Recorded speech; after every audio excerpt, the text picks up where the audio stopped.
Welcome back to my channel! It's me again, your bang lingkod, Binibining Jonna. Happy Easter everyone! And dahil Easter nga, syempre nagsimba muna kami, nga lang di ko na na-videohan dito. Pero after ng pagsimba namin, syempre diretso na kami dito sa PBA. PBA fangirl ang lola mo, kaya naman diretso na sa Araneta. May laro nga ang Ginebra, kaya dali-dali ang lola mo sa pagpunta sa Smart Araneta. Kaya nga lang, ayan, nasa ibabaw na, ubusan talaga ng ticket. Buruin mo ba naman? Manila Clasico ang maglalaban. Ginebra versus Magnolia. Oh, kabog!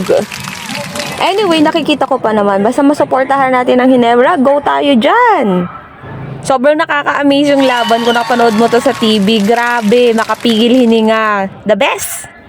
Syempre sa lahat ng lakad, hindi mawawala ang mukbang. At eto na nga, kumain na ang lola mo. O diba, nagbibideo pa talaga habang kumakain. Iba din.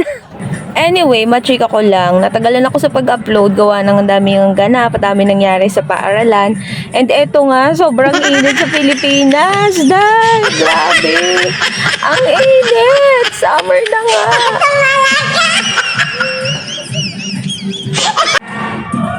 At the end, syempre, nanalo ang ating pambato, ang Ginebra, syempre the best. And that will be all for our video today. See you on my next vlog. Peace and let us all spread the love. Bye!